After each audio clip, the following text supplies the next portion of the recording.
What is behavioural economics? Behavioural economics studies how humans really behave. To this point, much of public policy, and therefore our lives, have been heavily influenced by classical economists. And classical economists believe that we all act rationally. In other words, we all act to maximise our own utility. They operate in a world of perfect information, where everything is factored in and it can all be drawn on a graph. The fact is, however, that whilst this paradigm may account for how we should behave, it doesn't account for how we actually do behave. If I give you a crude example, imagine I offered you £100 now or £110 in a month's time. Research shows that people choose the immediate gain, which is maybe not surprising, as in our early evolution we needed to value the food that was in front of us. Yet a 10% gain in 1 month is a far greater return than we could expect to receive from our savings and investments, and so accepting a secure offer of such a return would be the rational thing to do. But often we don't.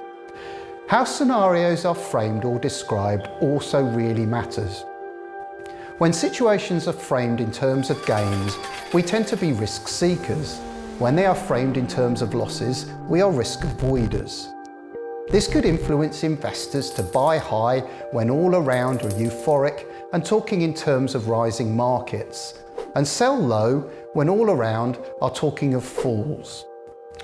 We frame our gains and losses from the reference point of what we already have, and the pain of loss is felt more intensely than the pleasure of gain.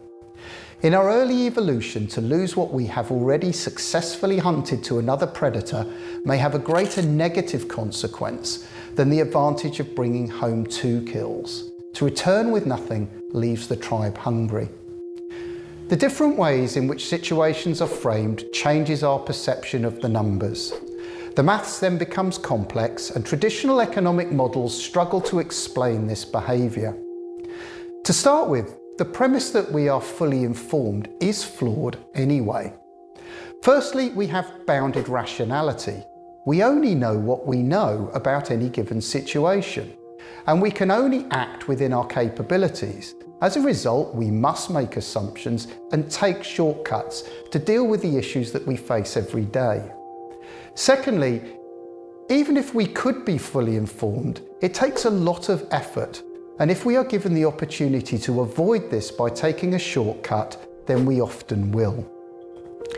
Thirdly, if we had acted rationally throughout our evolution, we would be extinct as a species.